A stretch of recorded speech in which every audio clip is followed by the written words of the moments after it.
I'm back again for the next day of recording, and we are back on the road to play the Cincinnati Reds, who, by the way, were the Pittsburgh Pirates last season. And they have a pretty talented roster. Of course, they do have Jason Kendall. They've got Robert Young, who is 10 out of 10 hitting as a pitcher. They have Annie Frazier and Davey Marion. Sydney Weber has a massive boost to her fielding today. That's crazy. And they have plenty of other solid role players on their team as well. And going through the standings, the Reds are actually one of the best teams in the National League. They're currently 8-2. So if we win this game, not only does it obviously have crucial playoff ramifications for our chances of making the playoffs, but it could affect their position in the playoff standings as well. So here we go again at Cement Gardens with two of the best teams in the league, yes, including us, facing off. And that's a soft fly ball for Pete Wheeler, but he will make it to first easily. And that's a horrible throw past the first baseman, and Pete's going to get a free base. I will gladly take that, and Victoria does have some mysterious hidden boost today. And that's a horrible pitch to swing at. That was so obviously low. Why did I do that? So unfortunately, that is out number one, but here comes Pablo Sanchez. And that is a ripped line drive out to their left fielder, but he catches it. Wow, and Pete's going to have to tag up. Well, that's not good. 2 quick outs, and I'm going to switch Ahmed to line drive power so he doesn't leave Pete stranded with a pop fly. And it's a good-looking pitch, and that's a grounder for Ahmed Khan, and Pete will run to third, and that will be a base hit for Ahmed. And you know what? I think Pete has the speed to beat this throw home, and he doesn't. Wow. Wow, Pete ruled out on that play, and we leave that inning with no runs. So unfortunately, we wasted a perfectly good base hit from Ahmed Khan, and we are up on defense. And that's a grounder by Liz Kinghorn right to Heidi Thurman, and she makes a throw to Amir. Thankfully, he does not leave first base, and that's an easy out. Low and outside pitch, and Jason Kendall watches that one go by. First strikeout of the day for Thor Herring. And Robert Young swings at that first pitch, and that's a grounder right to Pablo Sanchez, flips it to Amir, and wow, 3 very quick outs for us as well. Oh, and that's a spitball, and it's hittable, but Amir hits a pop fly. Obviously, I wanted to go for that one because that was hittable, but that is going to be an out. And Cameron Haynes with the soft grounder, and this is going to be another out. Wow, so they are really shutting us down so far. Robert Young has produced 5 outs on only 9 pitches. But so far, this is a good AB from Heidi Thurman. She's digging in. And wow, Heidi Thurman is holding strong. She's worked it to a 3-2 count, but that is going to be in the strike zone. No, actually, that is ruled a ball. I thought that was actually going to be called a strike, but Heidi Thurman gets walked. Dana Sekula probably won't be able to drive Heidi home, but let's see what she can do. And that's a quick 3-0 count. Robert Young might be losing steam already, but he's come back, and it's a full count now. Here is the pitch, and it's a spitball, and that's hittable, but it's a grounder right to Annie Frazier, and she will make that play, so that's out number 3. And unfortunately, we got shut out in back-to-back innings. And here's an outside curveball to Davey Marion, and he watches that one go by. Second strikeout of the day for Thor. And here comes Annie Frazier, who's hitting a very impressive 580 on the season so far, and she swings, and that's going to be a pop fly. Hopefully, Dana can make this play, and she does. And here's the pitch. K.O. Toole rips that down the third baseline right to Heidi, and she makes a great throw to Amir, but of course he drops it. But K.O. Toole is running. She got greedy, and Pablo is going to track her down. No, throws it to Amir, and we get her out. K.O. Toole got greedy there and paid the price. And that's 2 very quick innings for Thor, so this is a great start for us on defense at least. And Thor swings on the first pitch as usual. That's a grounder right to the first baseman, so you already know this is going to be an out. But honestly, that's fine because it clears the way for Pete Wheeler. And you know what? I'm going to switch to grounder power for Pete right here. And yep, that's a grounder, high bouncing grounder. They backed up for Pete for some reason, and he's going to make it to first, no problem. Victoria takes the strike, and of course Pete steals. Jason Kendall's throw is not there in time, and the shortstop missed it, so Pete Wheeler is going to go all the way home. Crucial error by the shortstop, and we are up 1-0. And Victoria puts it on the ground. Jason Kendall will be able to make this play, so that's out number 2. And it's pitched down the middle, but that is a pop fly from Pablo. That's too bad, and this will be out number 3. So at least we are ahead 1-0, but boosted Sydney Weber is up. And Sydney Weber puts this one on the ground. Can Pablo make this play? Yes, he does. And here's a slow ball to the outside, but Nikki Winston absolutely rips that. Oh my gosh. Well, it's too bad the Reds have their home stadium at Cement Gardens, because at any other park that would have been way out of here. Pete Wheeler's chasing that down though, and we almost get the out at second. That would have been crazy. But Nikki Winston does get a double, and to be honest, he should have gotten credit for far more. Throwing this curveball inside, and Andres Ibsen is late on that one. So that's strikeout number 3 of the day for Thor Herring, and we're back to the top of the order for the Reds. And that is a soft pop fly for Liz Kinghorn. Can Heidi get there? No, she doesn't, but we could get this out. And Pablo's going to chase down the runner, and this will be out number 3. So aside from that one hit from Nikki Winston, that was another quick inning for Thor. And Ahmed actually did get credit for that single that Pete Wheeler was ruled out at home on. So that's a rare, realistic stat from the game, actually. And here's a curveball, and Ahmed absolutely launches that one. Will that be ruled a home run? It is Cement Gardens, and that's ruled a home run. Let's go. And the current league leader in home runs keeps putting up more stats. And Amir Khan rips that one down the third baseline. Nicely hit ball. This will probably be ruled a ground rule double. And Amir keeps running. I heard the foul ball sound, but that is actually all the way in the corner of the screen. So it hasn't been ruled a ground rule double yet, and this will be an inside the park home run for Amir. Are you serious? That is literally the most fortunate spot that the ball could have landed on this field. Literally in the furthest corner, right next to the border where it would have been ruled a ground rule double. That's hilarious. And that's hit right in front of Jason Kendall, so this probably will be an out on Cameron Haynes. Yep, out number 1. And Heidi Thurman hits a soft grounder off the first pitch, and this will be another easy out. And that's a nicely hit ball for Dana Sekula, but that is right to the first baseman, unfortunately, so that's a quick out number 3. Jason Kendall with a nicely hit ball here. That's right to Amir, but of course he drops it, so Jason Kendall will be safe on the error. And Jason Kendall steals. Will we get the ball there in time? It's to Pablo, and we got Jason Kendall stealing. Let's go. And Robert Young hits a pop fly off that curveball, but Thor Herring gets it. That's ripped by Davy Marion out to Victoria Schamberg, and that's just going to be a base hit. She drops it, though, and no way. Come on, there is no way. He's going to get an inside the park home run off this. Ahmed's going to throw it into Pablo. Yeah, there's no way we're going to get it there in time. So inside the park home run off the error, and well, that's a pretty lame way to give up your first run of the game. Annie Frazier with a well-hit ball that goes to Pablo Sanchez, throws it to Amir. That is out number 3, but unfortunately we did give up our first run of the game there. Outside pitch to Thor Herring, and I decided to go for it. Not a well-hit ball. Jason Kendall will get this out.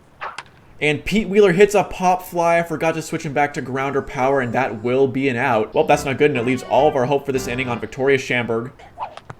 And she just hits a grounder, so that will end this inning. This is going to be a very easy out for Robert Young, but that's a bad throw, so Victoria Schamberg will be safe. And suddenly, Pablo Sanchez has a big chance here to extend our lead. Oh, but that's another pop fly for Pablo. This is going to be an 0-3 day for Pablo Sanchez, but that's dropped. Okay, so Pablo reaches on an error. I'm not going to complain about that, and that brings up Ahmed. That's a hittable pitch on a 3-1 count. Why did I swing at that? That's just going to be an easy out as a grounder right to the shortstop, but he misses it, so Ahmed will be safe. And, well, big chance for Amir here. Tight contest at the plate here. It's a 2-2 count. Here's the pitch. And that is ruled strike 3. No way. And Robert Young strikes out Amir Khan with the bases loaded. He did a great job getting out of that one, and we leave that inning with no runs scored. And it's a soft fly ball for K.O. Toole right to Amir, but he drops it because of course he does. So that will be a base hit off the error. But Sidney Weber is not that fast, so this could be a double play opportunity. And okay, that is a soft fly right to Cameron Haynes, but it goes past him, and it goes past Victoria. There is no way. This is going all the way to the outfield, and they are going to score a run off this. I can't believe it. It throws into Pablo, and yeah, not going to be there in time. I cannot believe they scored off that. So that's an RBI double for Sidney Weber, and just like that, we only have a 1-run lead. Well, I guess this team is 8-2 for a reason. And that is hit foul by Nikki Winston, but Dana will be able to make this catch. That's good. Curveball high and inside, and Andres Ibsen swings and misses. I decided to juice up Thor because we are getting into crunch time here. And that is a well-hit ball from Liz Kinghorn. This is going out to Victoria, so this will be a base hit. But Sidney Weber is heading home. Can Heidi Thurman make this throw? I think she will. But Dana drops it. No way. That scores a run, and it goes out of play. You can't be serious, Dana. But Jason Kendall hits it right to Thor Herring, so that will be an easy out number 3. Thank you. But I just can't believe we blew a 3-0 lead that quickly. Well, the Reds are not going down without a fight, but like I said, they are one of the best teams in the National League. Here's a pitch that's way outside, but Cameron Haynes swings, and that's just going to be right in front of Jason Kendall. This is going to be a very easy out. So a bad day for Cameron Haynes. He's 0-3. That's hittable for Heidi Thurman, but that's right to Robert Young. He is out of position, though, but this will be an easy out for the first baseman. And Robert Young's a trooper. He's approaching 80 pitches, and they haven't pulled him yet. 1-2 pitch from Robert Young. This looks hittable, and Dana just hits a grounder that's going to go right to the first baseman, but she's off the plate. She will beat Dana in the foot race, though. And, well, 3 very quick outs, and the Reds have a chance to walk off here. I can't believe it. If we end up blowing a 3-0 lead, that's really going to suck. This is such a crucial game for us to win. And Robert Young hits a tank, but that's out to Ahmed. Can he make this play in center field? No, he drops it. You can't be serious, man. Late in a tight game like this is the worst possible time for us to be collapsing on defense. Here's a high and inside slow ball. Strike 3. I'm surprised Davy Marion just let that one go by. Another high and inside slow ball for Annie Frazier, and she swings and misses. Thor is clutching up at just the right time, ladies and gentlemen. High and outside slow ball, and K.O. Toole swings and misses. Thor Herring just struck out the side. What a clutch inning for him, and he was looking like an MVP pitcher there. Considering the circumstances, that might have been Thor's most clutch inning of the season so far. And he swings on a 3-0 count, but I'll be honest, I just want to get him off the base path for Pete. And I made sure to switch back to grounder power for Pete. Here's the pitch, and that is a grounder right between their shortstop and second baseman, so this will be a single. And Robert Young is at 90 pitches thrown. So just like Thor is for our monsters, I guess Robert Young is the Iron Man for the Reds. But he might be getting tired because this is a 3-0 count. And wow, that's ball 4, so he walks Victoria Schamberg. I'm going to be very conservative and switch to line drive power for Pablo Sanchez. I don't need a dinger, I just need a base hit. And after 96 pitches thrown, Robert Young gets pulled for Davey Marion. Heck of a performance for him. And it's a hittable pitch. Pablo Sanchez hits a pop fly though, even on line drive power. And that will be right to the right fielder. So Pete's going to have to tag up. He might be thrown out. No, that is over the head of the second baseman. I can't believe Pete was nearly thrown out on a tag up. And well, that's 2 outs. So it's up to Ahmed here. And that's a hittable pitch. Ahmed with the ripped line drive out to right field. But Victoria Schamberg might be thrown out. No way. That's over the second baseman's head. What is he doing? And Pete's going back to third, but he jukes out the throw. No way. The third baseman wasn't expecting the throw. And Pete Wheeler scores. And that goes out of play, so Victoria's on third and Ahmed gets a double, and I can't believe Pete just juked out the defenders like that. What a play. Okay, huge chance here for Amir to extend our lead. He's been a bit of a letdown today aside from the inside the park home run. And that is a well-hit ball. They're playing way back for him, so Victoria is headed home. Jason Kendall backs way up off the bag, and Victoria scores. I don't know what the heck Jason Kendall was doing, but that's a very clutch RBI single for Amir. And our lead is back up to 2 runs. Very good hitting there. And that ball is put down on the ground right in front of Jason Kendall, so this will be out number 3. So a really bad day for Cameron Haynes, but we extend our lead back up to 2 runs. And all we got to do is hold off the Reds here. And oh boy, I've worked it to a 3-0 count with Thor Herring. First time I've done that in a while, I think. Crucial full count pitch here. Sidney Weber swings and misses. Thor Herring continues to be clutch, coming back from a 3-0 count to get the strikeout. Here's a pitch low and away, but Nicky Winston hits that right to Cameron Haynes. Can he make the play? And he will, out number 2. And all we got to do to clinch this game is get Andres Ibsen out. He's already struck out twice. And that will be an infield pop fly. Can Dana make this play?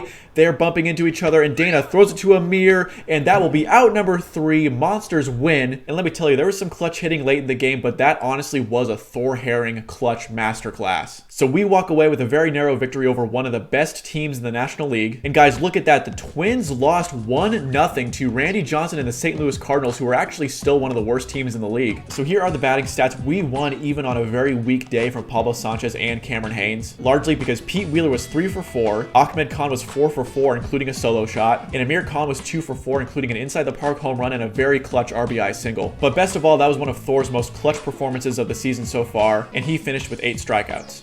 And that takes us to week 12. We are entering the home stretch of the season here. And get this, after we won last week and the Twins lost, we are being recognized as the AL Central Division leaders for some reason. As you can see, the Twins are now being labeled as the leaders of the AL wildcard race. Even though we have the same win-loss record, and technically they do hold the run differential tiebreaker over us in our head-to-head games. And as you can see, with our victory over the Reds last week, we just knocked them out of the lead in their division as well. So now they are being named the leader of the NL wildcard race. Unfortunately, Amir Khan only has a +1 batting boost, and all of his other attributes are decreased severely. And then Ahmed Khan, our best hitter, has a massive decrease to all of his attributes. He basically has the same stats as somebody like Wayne Pittman or Dana Sakula now. But even though 2 of our best players have massive stat decreases, that might be okay for this week's game, because we're facing a team that's pretty much already out of the playoff race, and that's the San Francisco Giants. But they might be playing with a little bit of extra motivation this week because they do actually have some beef with us. Because I don't know if y'all remember, but in the supplemental draft at the start of the season, the Giants actually had the 9th and final pick, and they selected Amir Khan. But of course, Amir Khan did hold out on signing a contract because he wanted to play on the same team as his brother, which is why he's on the Monsters. And so the Giants, despite having some talent, really haven't improved at all this season. They do have a couple of good hitters like Barry Bonds and Zenon Estrada, and they do also have Vicky Kawaguchi and Gretchen Hasselhoff. Neither of them are good hitters, but they're both insanely fast. However, Vicky Kawaguchi has a massive boost today. She's up to an 8 out of 10 at batting. So of course, one of the fastest players on their team would have a massive hitting boost the same week that Ahmed Khan is nerfed to being basically useless. Well, let me tell you, as far as win-loss ratio is concerned, the Giants might be one of the worst teams in the league this season, but I'm actually not really looking forward to this game. This might be pretty competitive. So I've adjusted the batting order accordingly, and with that, let's jump into this game. And here's a slow ball high and inside, and Fernando Diaz watches that go by. Thor Herring gets his first strikeout of the game after just 3 pitches. But here comes Barry Bonds, and he has some sort of hidden boost today. I wonder if it's the special juice box boost, if y'all know what I mean. We all know Barry Bonds likes to sip on those Capri Suns in the dugout. And Barry Bonds does smack that one out to Victoria. Will she make the play? No, of course she doesn't. So Barry Bonds will get a double, but that throw is dropped by Pablo, and he gets all the way to third. I can't believe it. Well, Barry Bonds is on third just like that, and now Zenon Estrada, who actually has the best batting rating on this team, is up to the plate. And here's an outside curveball, but Zenon Estrada is ahead of that one. So Thor's already got 2 strikeouts, but that ball is smacked by Sophie Meyer right up the middle. This will score one. So that's an RBI single for Sophie Meyer. And here comes Vicky Kawaguchi with the batting boost. This could get out of hand, actually. But thankfully, that is just a pop fly. Can Thor make the play? No, of course he drops it. But Pablo flips it to Cameron Haynes, and he gets the out. So thankfully, we only allow 1 run, but of course, it was a run given up off an error. And this week, Pete and Pablo are really going to have to do the heavy lifting for us at the plate. We all know, though, that as long as Pete puts the ball in play, he'll probably at least reach first. And so that is a grounder, but Pete Wheeler, of course, has the speed to get to first. Victoria Schamberg is up, and you already know we're going to steal with Pete. So he has a leadoff here. That is a soft grounder. She will get thrown out at first, but Pete is at second. And here comes Pablo with an RBI opportunity. And that is an easy pitch. Come on, you can't give Pablo one right up the middle. And just like that, we have a 2-1 lead. Oh, but that is a pop fly for Amir. That's right to the shortstop, and this will be an out. That's a grounder from Cameron Haynes, and they're shifted over quite a far ways. Their third baseman does not make the throw in time, so Cameron Haynes gets a single. And that's a nicely hit ball from Heidi Thurman. That goes right to the second baseman, though, but he actually misses it, so I think Cameron will be safe, obviously, but Heidi will also get to first. So that's just a solid base hit for Heidi Thurman. No reason not to swing for it at this point, and Dana hits that into the gap, but Vicky Kawaguchi is all the way on that. She just got too much speed, so she tags Heidi out, but at least we did take the lead in that inning. And that's a left hook low and away from Gretchen Hasselhoff, and of course, she is no threat to Thor Herring from the plate. Artie Pimbleton swings and misses on that one. He was late, so that's 4 strikeouts for Thor Herring already. Here's a curveball low and away, and Scotty Roth puts that one on the ground, but it's right in front of Dana. She should be able to make this play, and that's out number 3. So remember, Ahmed Khan has a massive nerf to all attributes today, so let's see if we can do anything with him at all. And that's actually a decently hit ball for a player who's been nerfed to only 2 out of 10 at batting, but that throw will be made to Vicky Kawaguchi, and she does get the tag. And Thor swings on the first pitch as usual. That's actually a well-hit ball. Vicky Kawaguchi drops it.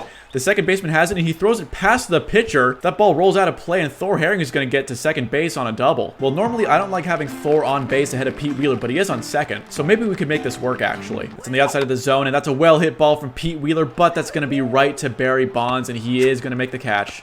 And Victoria Schamberg is going to hit this right up the middle, right to the pitcher, though, and that's going to be a very quick inning. So it's just a 1-run lead. It's pretty nice that Thor Herring is already in the zone. Another high and inside pitch, and Ben Old strikes out. That's 5 strikeouts for Thor Herring on just 23 pitches. And this might actually be his best start to a game of the season so far. Here's a 1-2 high and inside pitch, and Fernando Diaz actually rips that down the first baseline. Amir, of course, drops it, but he will pick it up and make the tag at first. I don't know what the heck Amir is doing in our practices, but clearly he's not learning how to catch. And here comes Barry Bonds. I do not want to allow him to have another triple off an error like last time.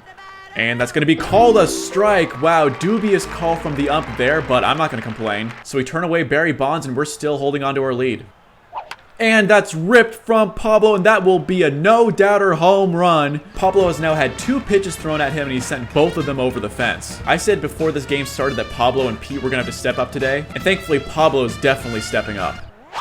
And that's a well-hit ball from Amir Khan, but that is not quite going to be out of here. It's out to Gretchen Hasselhoff, and she makes the out. And I'm not going to lie, it kind of feels like Amir Khan is starting to slump here at the end of the season. And Cameron Haynes puts that one on the ground down the third base line. Sophie Meyer will not make this play in time. That's a bad throw. Cameron actually reaches first. So Cameron keeps finding ways to get on base. And I haven't checked the stats in a couple weeks, but I'm pretty sure he's still one of the league leaders in hits.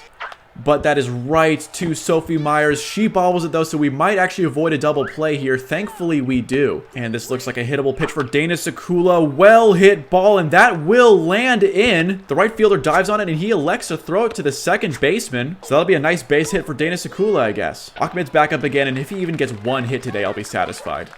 Oh, but that is a horrible swing and a miss. So Ahmed Khan does strike out to end the inning, but at least Pablo stepped up to extend our lead. Here's inside curveball, and Zenon Estrada swings and misses. 7 strikeouts now for Thor Herring. And after such a clutch performance last week, it looks like Thor is still in the zone. Let's see if we can get another one. Here's an inside pitch, but Sophie Meyer puts it on the ground. However, she is the pitcher, so she's tired out. She will not make it to first, but Amir drops it. No freaking way. And Amir is just getting embarrassing at this point. And Vicky Kawaguchi puts it on the ground. Hold on, this could be a double play. Pablo flips it to Cameron, and no, Vicky's just way too fast. 0-2 pitch to Gretchen Hasselhoff. She swings and misses. That brings Thor's strikeout total up to 8 on the game. And Thor Herring swings that one. Decently hit ball. I mean, Thor does have some decent contact every now and then, but of course, he's just got no speed. And there's a grounder for Pete, and he will make it to first. Victoria's going to take the strike, and Pete's going to steal, and whoa! That was close. Whoever's playing catcher has probably the best arm outside of Mikey Thomas, and that's Scotty Roth, who's only a 5 out of 10 at fielding.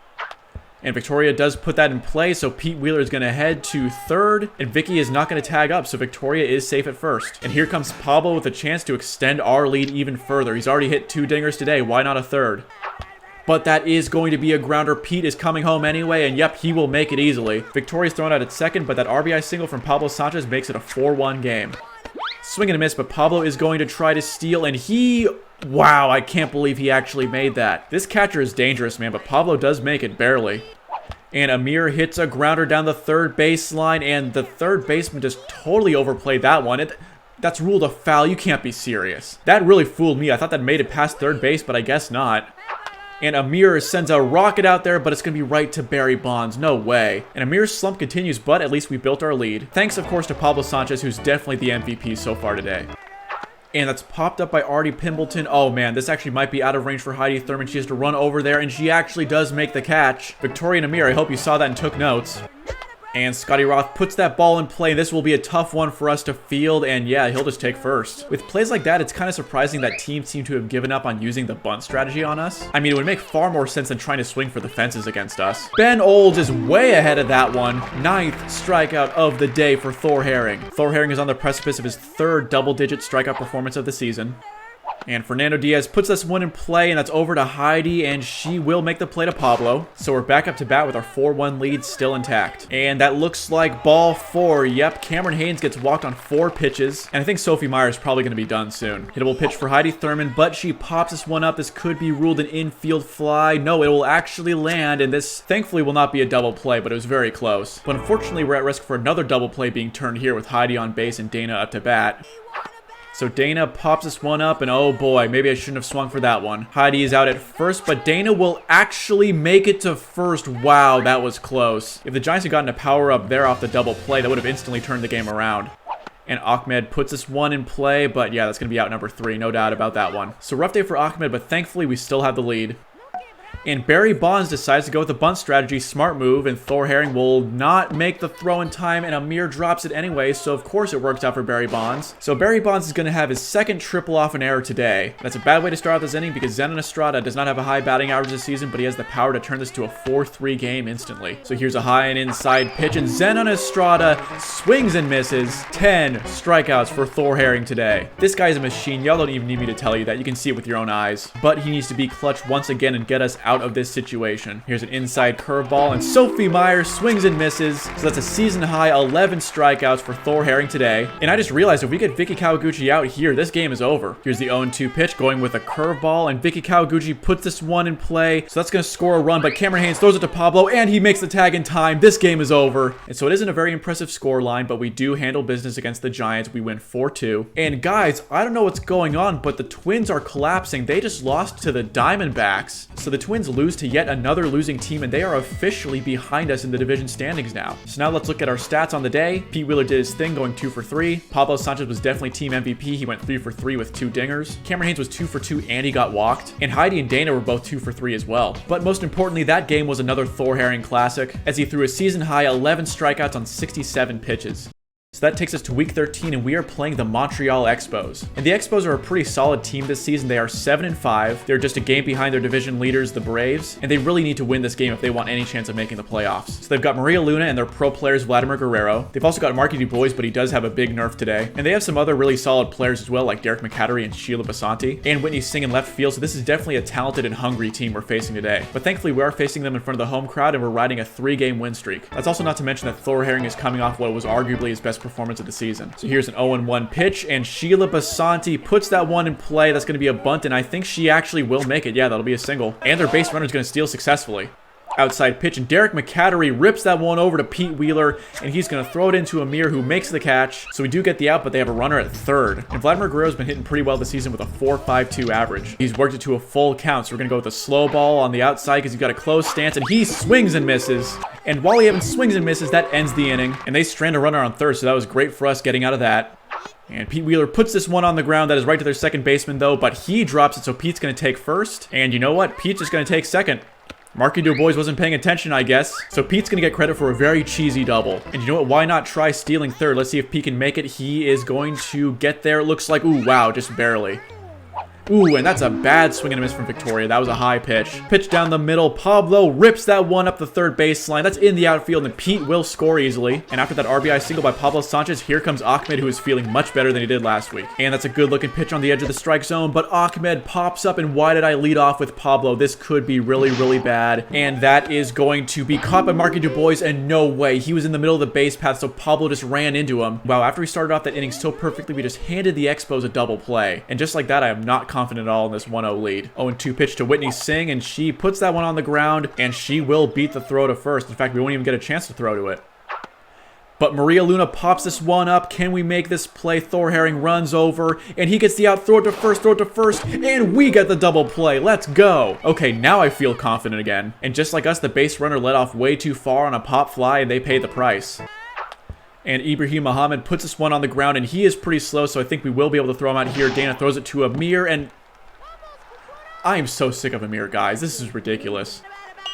And, of course, Marky DuBois uses the crazy bunt. See, it's always our errors that lead directly to teams using power-ups on us. And that goes all the way out to right field, so even though Ibrahim Muhammad is not fast at all, he's going to make it home to tie up the game. So thanks, Amir. That one is literally your fault.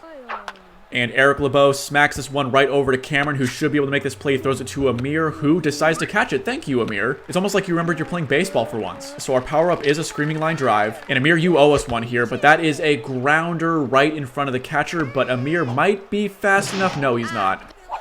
And Cameron Haynes, that's a nicely hit ball for him, but that's right to the third baseman. That's going to be out number 2.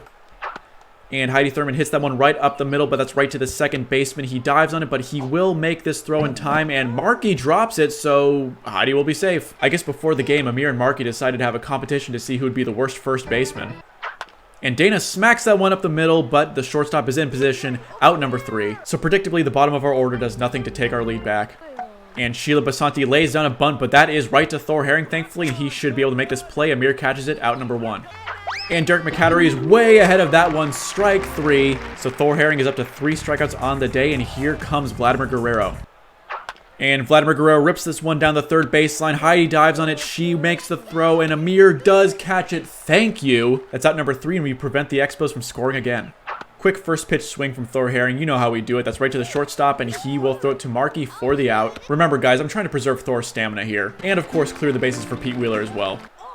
And that is smacked by Pete Wheeler right to the second baseman, but Pete will not make it there. Wow, okay, that's surprising. That's really too bad, but here's a hittable pitch for Victoria Schamberg, and that is a fly out right to the shortstop. Good catch. It's out number 3. And that was a pretty quick 1-2-3 inning for the Expos. Nice job by them. It's an outside pitch, and that is called a strike by the ump. And Whitney's got a closed stance. We're going to go with a left hook inside, and she swings and misses. Back-to-back strikeouts for Thor. And as usual, Thor is picking it up when we need it the most. That's a swing and a miss from Maria Luna. Thor retires the side. That was one of his best innings of the season, and even better, the best part of our batting order is up next. And Pablo just pops that one up, but that might fall in. That's over the third baseman's head, and the left fielder will not be able to catch up in time. So that's not a signature dinger, but that's actually a pretty nice base hit for Pablo. And here comes Ahmed. That one's low in the zone, smacked by him out to the outfield, and that's actually past the left fielder, so Pablo is going to round to third, and Pablo is safe on third, so runners at the corners, no outs. And you know what? With Amir slumping and runners at the corners, we're going to use the screaming line drive here. And that is definitely a hittable pitch, so screaming line drive laid down by Amir Khan. Pablo is definitely going to make it home, and we take the lead back. It's now 2-1. And that one could almost get over the fence, not quite, and all runners will hold with the bases loaded, still no outs. And actually that sucks because that was only a 2-time use screaming line drive, so now the bottom of our order is going to have to figure out how to get all these base runners home. Heidi Thurman puts that one in play, and that's ruled an infield fly, even though that was right to the shortstop anyway. And that pitch is low in the zone, and Dana, oh no, this could be really, really bad. It goes right to the pitcher. He bobbles it. Ahmed actually will make it home. They got the out at third for some reason, so Ahmed will score on that fielder's choice. Best of all, we also avoid getting a double play turned on us. And Thor Herring just puts that one down right in front of the catcher. This should be a very easy out, but that's a bad throw. The pitcher dives on it, and everyone's going to be safe. I'm not going to question it. I'm just going to let it happen. And Pete Wheeler's up now. This actually could be interesting. But that will be a pop fly. That's probably going to be an out. And that is out number 3, but thankfully we take our lead back. Ibrahim Muhammad puts this one on the ground. This is going to be a very easy play. Even compared to Thor, he looks slow. And Marky Du Bois puts this one on the ground that goes right to Heidi, but she overplays it. She has to go back for it, makes the throw to Amir, and he catches it. So thankfully, Amir's been cleaning up his act in recent innings. And Eric LeBeau decides to bunt. Smart move, but he is not that fast. Thor makes the throw, and that's going to be out number 3. Good AB so far from Victoria Schamberg. She's worked it to a full count. And this pitch is in the strike zone, so we got to swing for it. That is a infield fly right to the shortstop. Nice play. That's a hittable pitch on a 1-2 count, but Pablo pops up. And Marky will be able to get there in time. Out number 2. Ahmed, it's up to you to give us more insurance. And that's in the strike zone there. Ahmed Khan rips it down the third baseline, and that is going to be a home run. That was nearly foul. So that gives us a 4-1 lead, and man, what a season Ahmed is having. And Amir smacks that one out to shallow left field, and that is caught off the alley-oop. Man, Amir just can't catch a break. So that solo shot from Ahmed does give us a bit more insurance, but it's still only a 3-run lead. That's a bunt from Sheila Basanti to lead off, and Thor will make this play. No, the throw will not be in time. And part of the reason I'm still concerned is because, remember, the Expos did turn a double play on us. So for all we know, they could still have some crazy bunt swings left. So we're going to have to be very careful pitching to them here, and that is a grounder from Derek McCattery up the middle. And come on, how do we not make this play? There's no way. The runner's heading to third, and she will be safe. I can't believe it. But that's a grounder from Vladimir Guerrero. Amir Khan is going to throw it home to Dana Sakula, and she makes the tag at home. Okay, that's one out. And, yep, just like I thought, there's the crazy bunt. Thankfully, it only goes out to right field, and there's some confusion. And what the heck is that glitch? Well, we get the out at first. I have never seen that glitch before. That was caused by both Wally Evans and Vladimir Guerrero sliding into second at the same time. Let me know in the comments if you've ever gotten that glitch before playing this game. That was funny. Well, the good news is that nobody scored on that play somehow, and if we get this last out, this game is over. And here's the inside left hook. Whitney Singh pops this one up. This is in the infield. Amir is going to get on this, throw it home to Dana, and the runner has no choice. Game over. Once again, we didn't light up the scoreboard or anything, but we win 4-1. That's our 4th win in a row. And guys, the Twins are collapsing. They just lost 2-1 against the Braves, which means that we just clinched our division and a playoff berth. I can't believe it. Not only do the Monsters turn it around and win double-digit games in the regular season, but we also made the playoffs. That is insane. This must already be the single greatest single season turnaround in league history. And before we jump into the final game of the regular season, let's take a look at these stats. Pablo Sanchez 2 for 3. Ahmed Khan also 2 for 3 with a dinger. And aside from that, we don't really have any other impressive batting stats, but we just took care of business. And Thor Herring was once again at his best when we needed him to be, as he had 6 strikeouts and we also only let in 1 run. And I just can't believe we're heading into the final game of the regular season here with a playoff spot already secured. I still want to win this last game though, but it's going to be a tough one against the humongous Melonheads. And we didn't run into them last season, but they were actually one of the best teams in the league last year, as they did finish 10-4 last regular season. And statistics-wise, they actually had some of the best hitters in the league. If you take a look at their lineup, you'll see that they are no joke. They have players like Chico Papas, Zena Fromm, Marcellus Marks, who we all know is a beast. Jim Thome is their pro player. They've also got Jane Davis. What's crazy though is that they have taken a step back this season. They are just 7-6 currently. They're currently just 1 game behind the Rangers, so this is a serious must-win game for them. Thankfully, though, their starting pitcher Olga Tollefson has a massive nerf today to both her batting and running stats. And yeah, I'm just going over these attributes, and it's kind of crazy how many 10 out of 10 batters there are on this team. And unfortunately, Pete Wheeler does have a small nerf to his batting and a bigger nerf to his fielding stat. But Thor Herring has activated the clutch attribute. He's up to a 4 out of 10 at batting. He's got a small boost to his running and even his pitching stats, but he's also at a +6 fielding. This is a huge game coming up for Thor. Without further ado, let's jump into this game. Monsters versus Melonheads. And if you told me last season that eventually we'd be facing the Melonheads, with us already having secured our spot in the playoffs and them fighting for a chance to even make the wild card, I would have told you you were crazy. There's the pitch, and Pete Wheeler puts the ball on the ground. Thankfully, his running stat did not get nerfed, and he will make it to first. And Victoria Schamberg puts that one on the ground right in front of the catcher, but Pete will advance to second. Here is Pablo Sanchez, and he just pops that one up. Come on, Pablo. And that's out number 2. But you know what? I don't fear Jim Tomey's arm, so Pete's just going to take third. Hittable pitch to Ahmed Khan, and he sends that one up the middle, and their center fielder will not be able to catch up to that one, so this is going to be an RBI. Ahmed is rounding second. You know what? Let's send him to third. This will be an RBI triple to start off the game for Ahmed Khan. Let's go. So it's a great start for Ahmed, and hopefully it inspires Amir to break out of the slump he's been having. Hittable pitch right to the pitcher. Ahmed's going to go home to bait them, and no, she doesn't fall for it, so it's out number 3. Amir's slump continues, but at least we're out to an early 1-0 lead. And Nan Porter pops that one up to Cameron Haynes, and he gets under it and makes the catch. Chico Papas pops that one up on the first pitch, and Cameron Haynes and Pablo are both heading for it, and Pablo makes the catch. 2 outs on just 3 pitches thrown. I'm not going to complain about that. But Zena Fromm rips that one down the third baseline into left field, so this will be a base hit for her. And oh boy, here comes Marcellus Marks. This could turn into a 2-1 lead for the Melonheads immediately. And Marcellus Marks rips that one down the third baseline as well, and Victoria Schamberg is not going to be able to make that throw in time. So back-to-back singles for the Melonheads. Here comes Jane Davis, yet another 10 out of 10 batter. She pops that one up to Cameron, though, and will he make this catch? He does. Let's go, Cameron. Great start to the game for last year's errors leader and potential most improved player candidate. But Cameron Haynes just pops that one up to the pitcher, and she drops it, so Cameron Haynes will get a hit off the error. And Heidi Thurman puts this one on the ground, and this could be a double play ball. This is very risky. Marcellus throws it to second, and yep, this is going to be a double play. This is horrible. Jim Tomey beats Heidi back to the bag, and that's a double play. That really, really stinks. Because this team is already good enough at batting as it is, so if they have a power-up on top of that, this could get really tough really quick. Dana Sakula puts this one on the ground up the first baseline, and this is going to be out number 3. This is not good. The Melonheads are back up to bat and with a power-up. But Jim Tomey pops it up to Amir, and he is running the opposite direction. Get back there, Amir, and... What is wrong with this kid? Was Amir this bad when I was using him on the Devil Rays? I don't remember him ever being this bad on defense. Outside pitch to Billy Mendelson, and he rips that one. That's a screaming line drive right to Victoria, and she actually does a good job of stopping it. So they have 2 runners aboard, but we don't give up any runs, and they've already used up one of their power-up swings.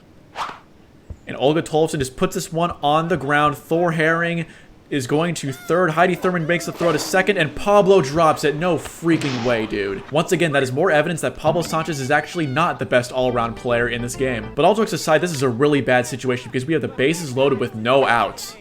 But Thor gets a strikeout there on Vladimir Womack. Okay, great job there from Thor, getting a quick strikeout. High and outside strikeout. That's strikeout number 2. 2 in a row for Thor. Here's the first pitch to Chico Papas. That's a liner right to Thor, and he catches it. Let's go, Thor. He had the bases loaded with no outs, then threw 2 strikeouts and caught a lineout for the third out. That was incredible. Outside of the strike zone, but Thor swings at it, and that could get over the third baseman's head. The shortstop makes the catch, though. Great play from her.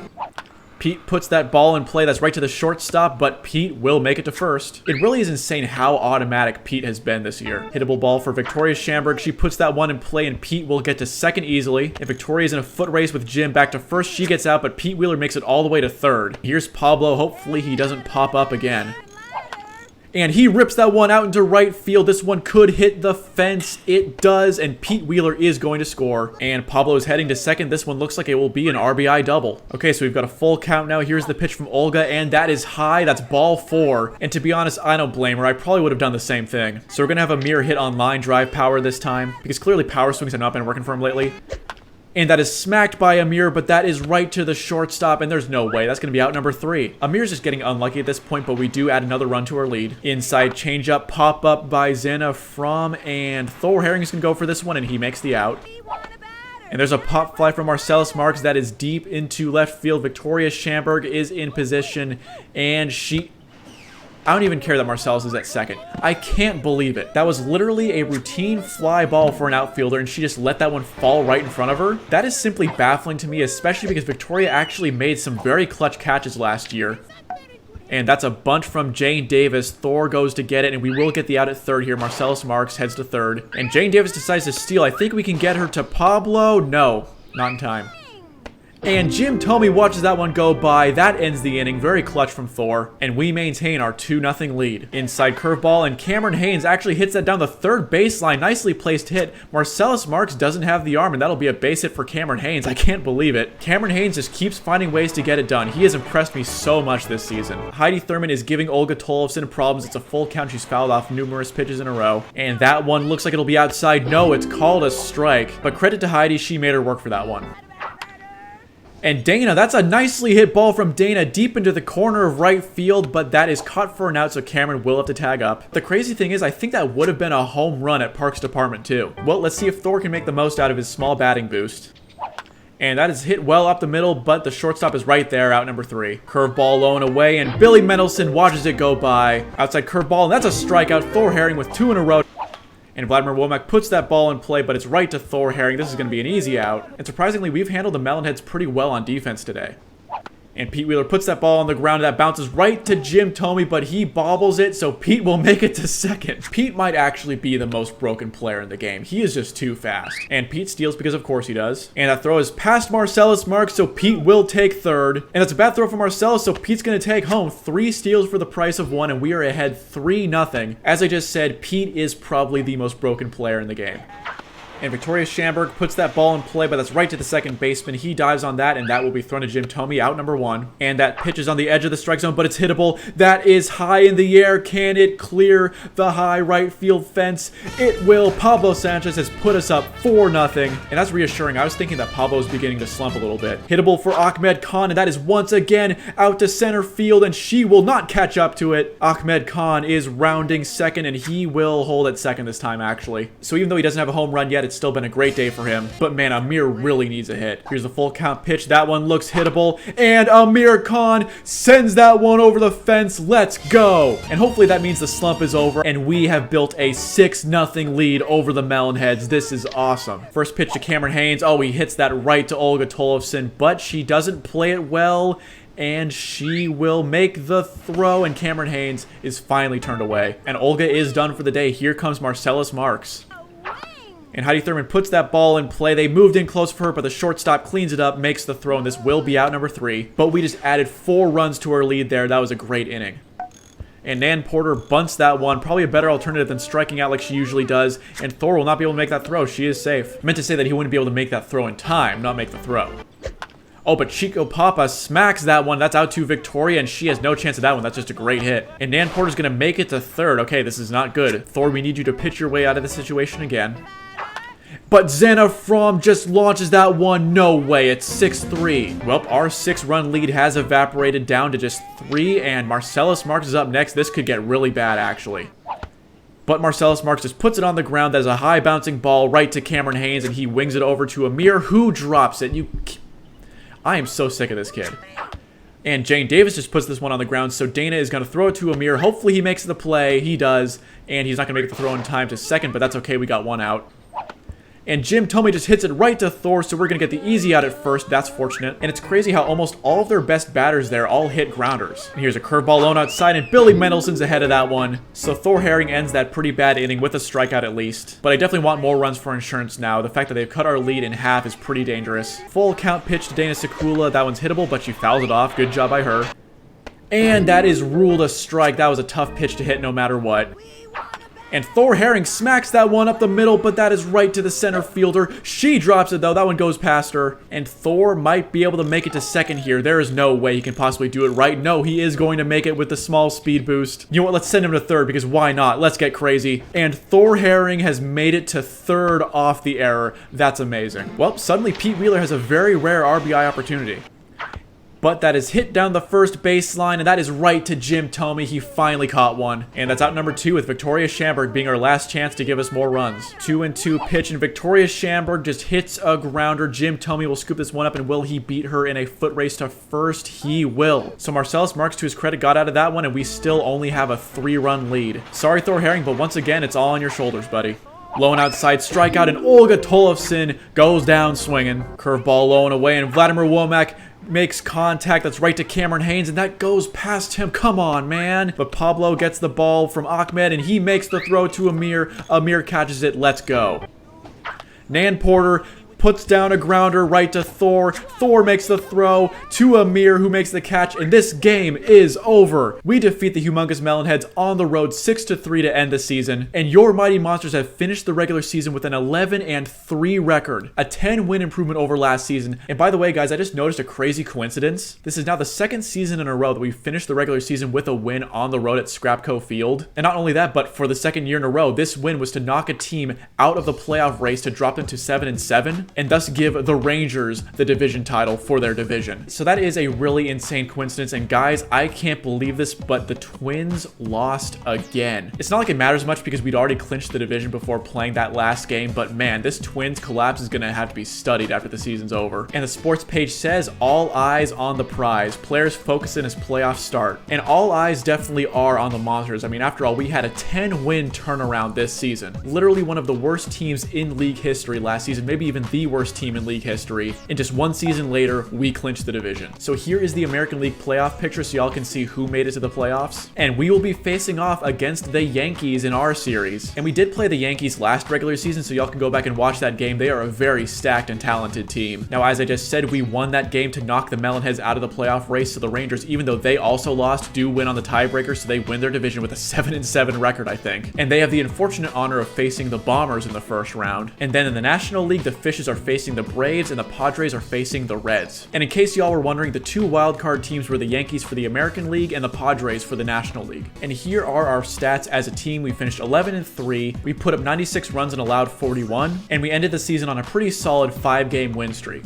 But before we get into final season stats and looking at the league leaders, let's look at the stats from that last game. Pete Wheeler went 3 for 4 and scored 3 times. Pablo Sanchez went 2 for 3, including a dinger. Ahmed Khan was 2 for 2, including a triple and a double. Amir Khan was 1 for 3, but he finally broke his slump with a home run. And Thor Herring miraculously got a triple off an error. But what was even more impressive than that triple was Thor's accuracy in that last game. That's one of his most accurate games of the season so far. 61 pitches thrown, 59 strikes, and only 2 balls. He also threw for 7 strikeouts, and yes, he did allow a 3-run dinger, but I'd still say he did a pretty good job in that game, especially against a team with as many great hitters as the Melonheads have. Like that situation early in the game where he had the bases loaded with no outs and he actually got us out of it with no runs allowed, that was insane. But now that the regular season is all wrapped up, let's take a look at these season totals. Pete Wheeler finished with an insane 7.73 batting average, going 41 for 53 from the plate, and those 41 hits include 30 singles, 7 doubles, a triple, and 3 home runs. He only had 4 runs batted in, but that's expected when you're a leadoff hitter. Victoria Schamberg finished with a 2.24 average and 6 runs batted in. Pablo Sanchez, our superstar mid-season acquisition, finished with a 5.86 batting average, including 9 home runs, 27 runs batted in. That, of course, includes the first half of the season that he spent with the Indians. But man, let's talk about Ahmed Khan, finishing with an insane 7.50 batting average, 33 for 44 from the plate, including 12 home runs and 26 runs batted in. I'm pretty sure he finishes the home run king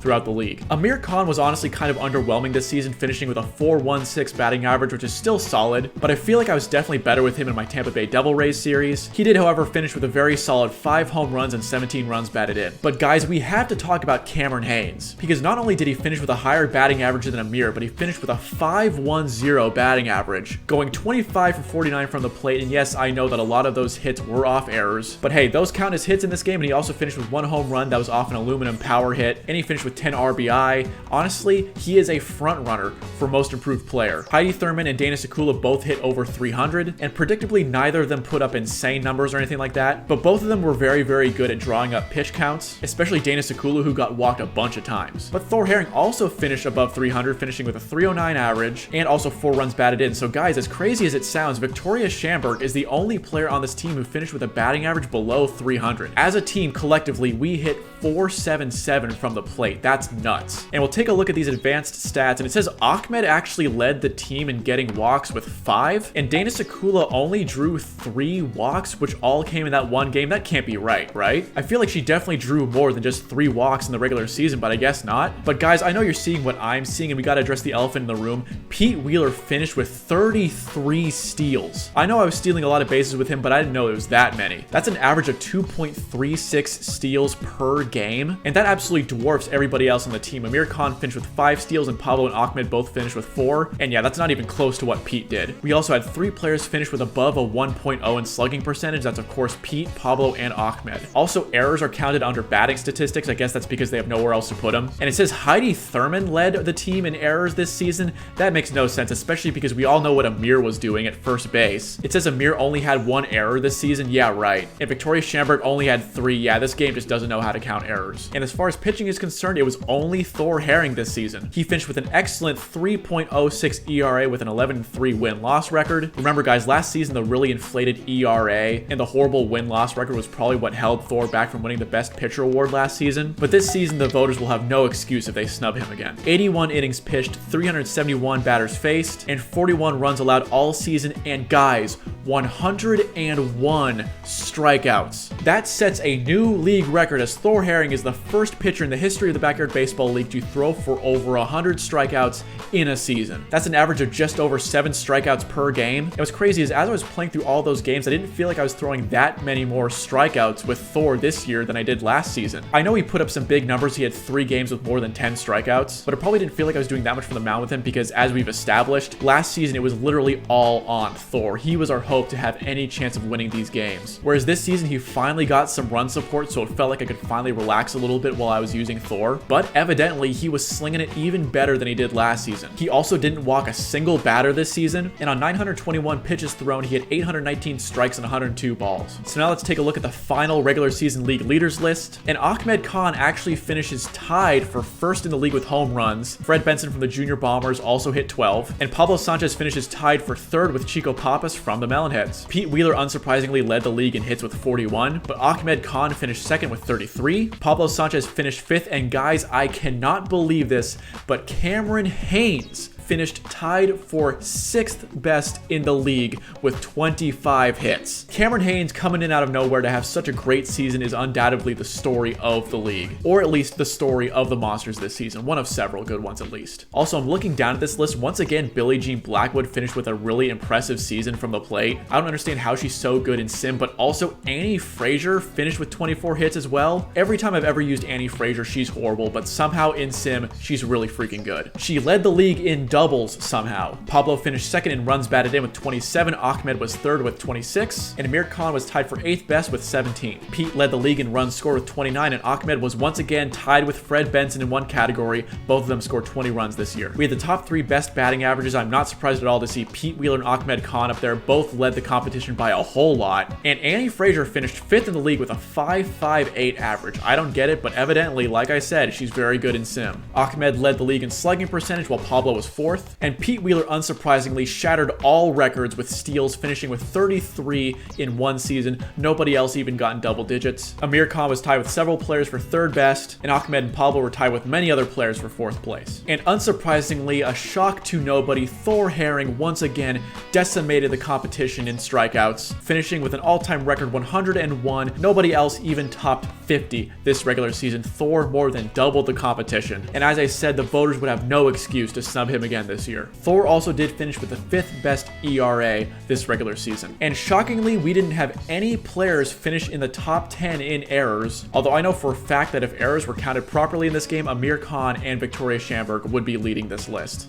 So now let's check in on some relevant teams around the league. As we've witnessed over the past few weeks, the Minnesota Twins went into a full-blown collapse down the stretch. And even though they win the head-to-head tiebreaker against us based on run differential, they basically blew their shot at winning the division and making the playoffs because they played horribly against non-division opponents. Frank Thomas was very disappointing, finishing with just a 2.29 batting average and no home runs hit. That's crazy. Jay Green hit 3.82 but only put up 3 home runs. Ichiro is actually tied for the team best in RBI with 12. And all I can say is I'm very surprised. The Twins gave us a very hard time when we played them. I thought they were a really solid team, but they did not win when it mattered most. And it looks like Jay Green actually had a really solid season as a pitcher, finishing with a 6-to-1 win-loss ratio. But Frank Thomas was just 2-3 as a pitcher, and it seems nobody else really pitched in that well. And if I recall correctly, the Twins were 6-1 halfway through the season, and they finished just 8-6. That is a collapse if I've ever seen one. But you want to talk about a disappointment? Let's talk about another division opponent, the Detroit Tigers. The Detroit Tigers finished 4-10 this year, which actually is slightly better than I would have thought based on their 0-6 division record, but their fans probably assumed they'd do a lot better this season after adding Nomar Garciaparra in the supplemental draft. Bobby Higginson did hit pretty well this season with a 4.18 average and 3 home runs with 9 runs batted in, but not a single player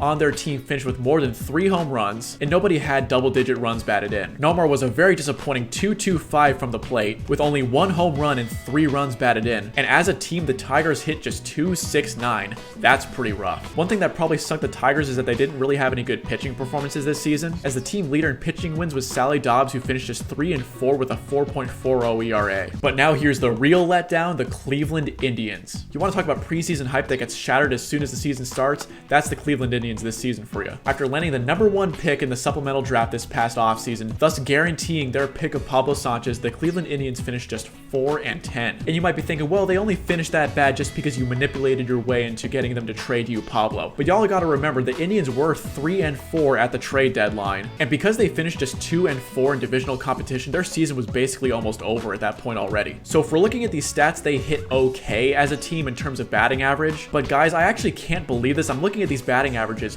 Wayne Pittman from the Mighty Monsters, who got traded to the Indians mid-season, finished with only the 3rd worst batting average on this team. Terry Vega and Carlos Beltran both finished with lower batting averages than Wayne Pittman. That's just pitiful. I don't even know what else to say. If you finish with a lower batting average than Wayne Pittman, you are doing something wrong. But the Indians do have a lot to be excited for heading to the future, as remember, they did receive our next 10 first-round draft picks. So this was obviously a very disappointing season for them, but things could be looking up for them very soon. Now, pitching-wise, this season was very rough for the Indians. Their team leader in wins was Alexis Weiss with a 2-3 record and a 4.12 ERA, and the collective team ERA was 6.25. Yeah, they did not have a lot of pitching depth. So now let's go through the final regular season stats for a few other relevant teams to the storyline, starting off with some of our division rivals from last year. For the 2nd season in a row, the Texas Rangers barely win their division, thanks in large part to us. And if you look at these hitting stats, Alex Rodriguez and a few other players had really good seasons for them. And they actually did end up finishing 8-6, so I was wrong earlier. Then we have the Anaheim Angels, who were a bit of a disappointment last year because they had Shohei Ohtani on their team. I inserted him into the game last year as the one allowed custom kid, and to boost his stats for realism, I used the glitch that makes a player maxed out at everything.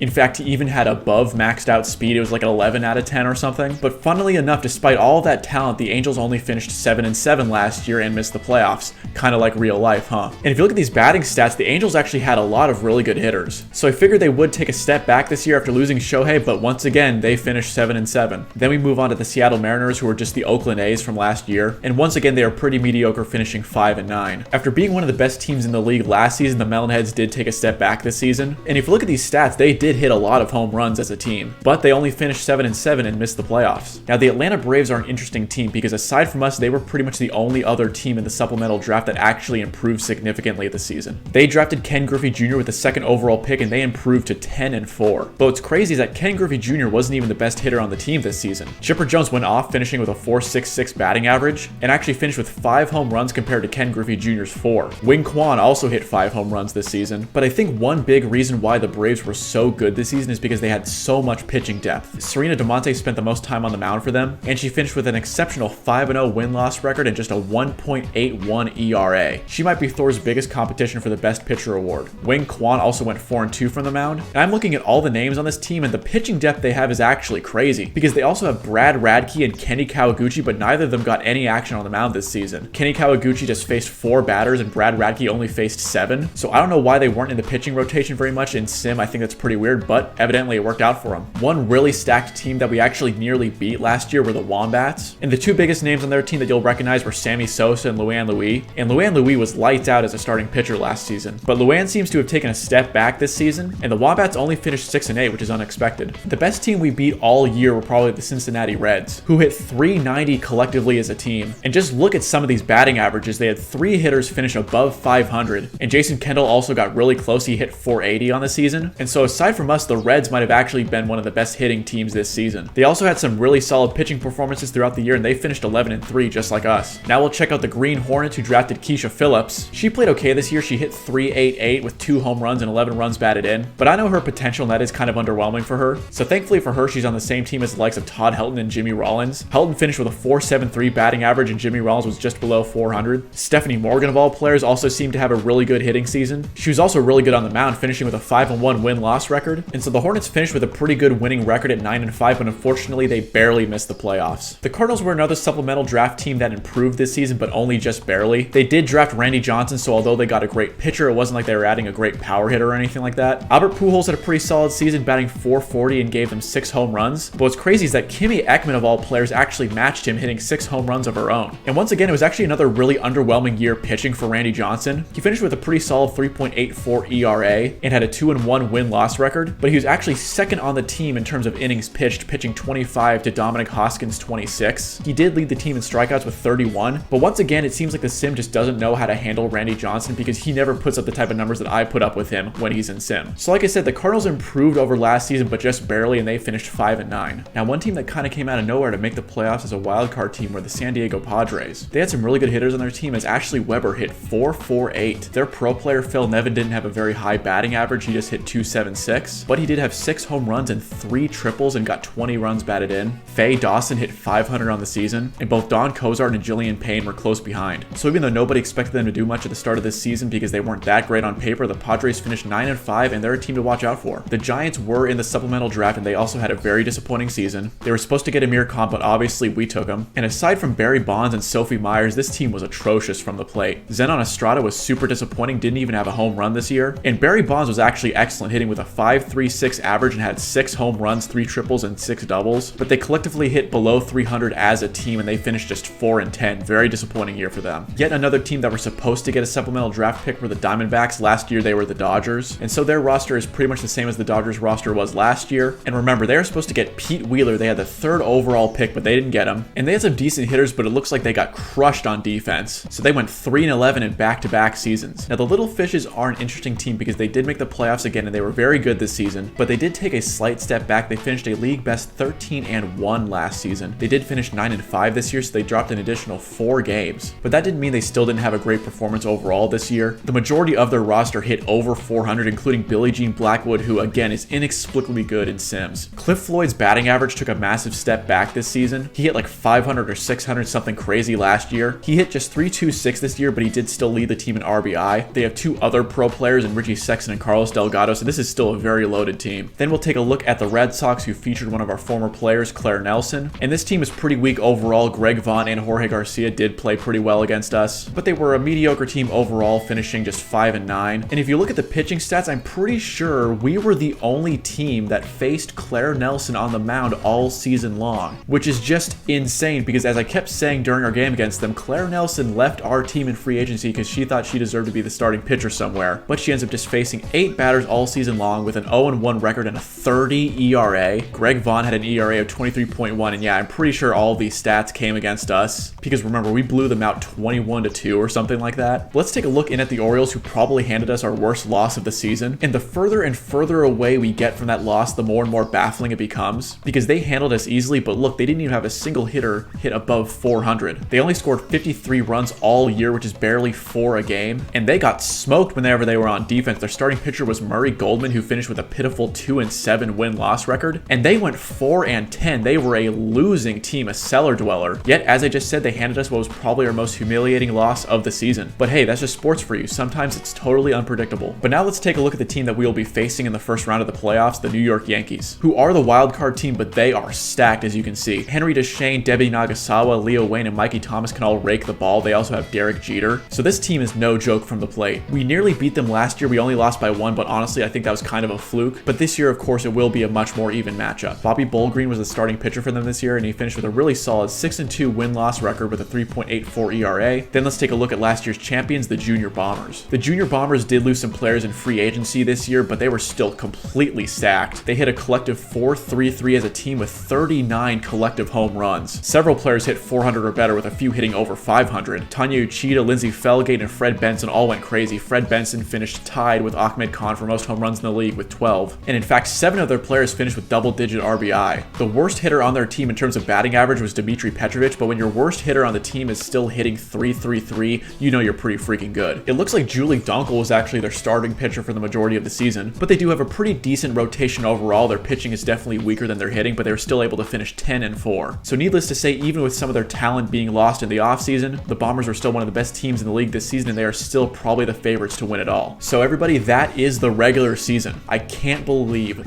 our Mighty Monsters are in the playoffs. This is crazy. Thank y'all so much for watching.